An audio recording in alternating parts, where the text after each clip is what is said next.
అందరికీ నమస్కారం అండి. దయచేసి మన వీడియోలు చూస్తున్న ప్రతి ఒక్కరూ లైక్స్ అండ్ సబ్స్క్రైబ్ చేస్తే నన్ను కూడా ప్రోత్సహించిన వారవుతారు. దీంతో మరిన్ని మంచి వీడియోలు చేసే అవకాశం కలుగుతుంది. గమనించగలరు. సింహం దగ్గర ఆహారం దొంగిలించడం ఎంత ప్రమాదమో, వ్యక్తిత్వం ఉన్నవాడిని గెలవడం అంతే ప్రమాదం. సమయం మన దగ్గర ఉన్నప్పుడు సరిగ్గా వాడుకోకపోతే అది తర్వాత మనతో ఇష్టమొచ్చినట్లు ఆడుకుంటుంది. జీవితంలో ఎన్ని కష్టాలు వచ్చినా తట్టుకొని నిలబడాలి అంటుంటారు. కానీ ఆ కష్టం వెనుక ఎంత నరకం ఉంటుందో భరించే వారికి మాత్రమే తెలుస్తుంది. కోల్పోయిన చోటే కోలుకొని చూపించు. నిన్ను వేలెత్తి చూపించిన వారే నీ సలహాల కోసం వరుసలో నిలుచుంటారు. వద్దు అనుకుంటే నిమిషం కూడా ఆలోచించకు. కావాలనుకుంటే క్షణం కూడా వృధా చేయకు. ఒకరిని అనుసరించి ఓడిపోతే గొర్రె అని, సొంతంగా ప్రయత్నించి ఓడిపోతే పొగరు అని, ఫలితాన్ని చూసి పలికే నోర్లను పట్టించుకోకు. చెడు ఎప్పుడూ చెడుగా ఎదురుపడదు. అది మంచి అనే వేషం కట్టుకొని ఎదురుపడుతుంది. అందులో సూక్ష్మాన్ని గ్రహించి నడుచుకోవడమే వివేకం. కొందరు దూరమైతే నొప్పి కలుగుతుంది, కొందరు వదిలేస్తే కనువిప్పు కలుగుతుంది. కోపం కళ్ళల్లో కరిగి కన్నీరుగా మారితే తప్పులేదు గాని మాటగా మారి బాణమై బాధించకూడదు. కనికరం లేని వారి గురించి కలవరం మానుకో. ఆపదలు అపాయాలు నిన్ను ఎప్పుడూ హెచ్చరిస్తూనే ఉంటాయి. జాగ్రత్త పడు, కానీ భయపడకు. ఆర్థిక పరిస్థితులు ఎలా ఉన్నా ఆలోచనలు ఎప్పుడూ ఉన్నతంగా ఉండి తీరాలి. స్వార్థం ఒక మనిషిని దూరం చేస్తే ఇంకో మనిషికి దగ్గర చేస్తుంది. వికసించే పుష్పం నేర్పింది తనలా అందంగా జీవించమని. రాలిపోతున్న ఆకు నేర్పింది జీవితం శాశ్వతం కాదని. ప్రవహించే వాగు నేర్పింది తనలా అవరోధాలు దాటి వెళ్ళమని. మెరిసే మెరుపు నేర్పింది ఒక్క నిమిషమైనా గొప్పగా ఉండమని.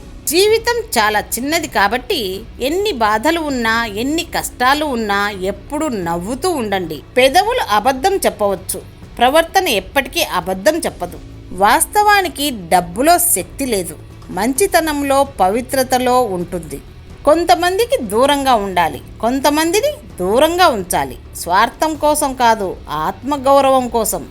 అందనిది కళ, అందమైంది ఊహ, తిరిగి రానిది గతం, తీరనిది కోరిక, విడదీయలేనిది బంధం, మర్చిపోలేనిది జ్ఞాపకం. ఏది శాశ్వతం కానిదే జీవితం. డబ్బు ఉంటే నలుగురికి దానం చెయ్యి. మంచి హోదా ఉంటే నలుగురికి జీవనోపాధి కల్పించు. మంచి పరపతి ఉంటే నలుగురికి మాట సాయం చెయ్యి. ఇవేమీ లేకుంటే కనీసం నలుగురికి మంచి చెప్పు. లేకుంటే మౌనంగా ఉండు. అంతేకాని ఎవరికి అపకారం చేయకు. కొన్నిసార్లు వాదించి బాధపడడం కన్నా తప్పు నాదే అని మౌనంగా ఉండడమే చాలా మంచిది. ఏకాంతం కొత్త ఆలోచనలకు స్ఫూర్తినిస్తుంది, మరెన్నో ఊహలకు స్వేచ్ఛనిస్తుంది. గతం అనేది మీరు మర్చిపోయారేమో కానీ నేను ఎప్పటికీ మరవను. రేపు అనే భవిష్యత్తులో ఖచ్చితంగా సమాధానం చెప్పే తీరతాను. నీ గురించి ఎవరైనా ఎక్కువగా అసూయ చెందితే దానర్థం నువ్వు వారిని మించిపోయావని కాదు, తాము నిన్ను మించలేమని వాళ్ళు తెలుసుకున్నారని అర్థం. నీవు ఎంత వద్దనుకున్నా నీ జీవితాంతం తోడు వచ్చేది తల్లి ప్రేమ ఒక్కటే.